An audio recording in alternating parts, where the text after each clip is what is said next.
প্রতিবাদ কর্মসূচিতে দলে দলে যোগ দেন। এই কর্মসূচি থেকে অবস্থ অবিলম্বে গৃহমন্ত্রী সহ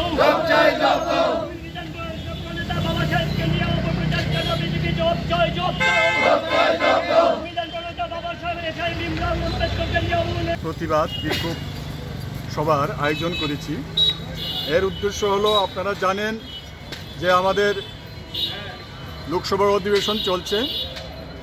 গত 17ই ডিসেম্বর রাজ্য সভায় আলোচনাকালে দেশের স্বরাষ্ট্রমন্ত্রী মাননীয় অমিত শাহ আলোচনা চলাকালীন সময়ে একটা জায়গাতে উনি বক্তব্য রাখতে গিয়ে বলেছেন যে আম্বেদকর আম্বেদকর আম্বেদকর, এটা এখন ফ্যাশন হয়ে গেছে।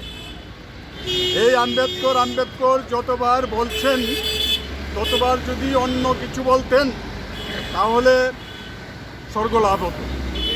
এই বক্তব্য আমরা বলছি আম্বেদকরের প্রতি একটা অবমাননাকর, কুরুচিপূর্ণ এবং আম্বেদকর নিয়ে তাদের যে জেলার্সি এবং তারা যে সহ্য করতে পারে না আম্বেদকরকে, এটা ওনার বক্তব্যে প্রকাশিত হয়েছে। আমরা সেদিন দেখেছি।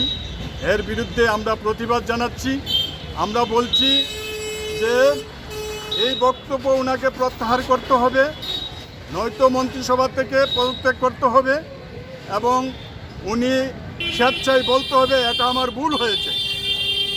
আর যদি না হয় আমরা প্রধানমন্ত্রীকে বলবো যে এই মন্ত্রিসভা থেকে ওনাকে যাতে বরখাস্ত করা হয়।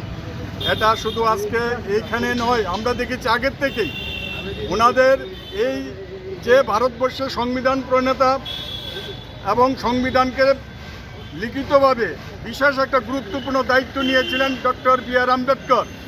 আম্বেদকরের এই সংবিধানের পরিপ্রেক্ষিত আমরা দেখেছি কথা বলার অধিকার, মতামত প্রকাশ করার অধিকার, গণতন্ত্র থেকে সমস্ত অধিকার আজকে আমরা পেয়েছি।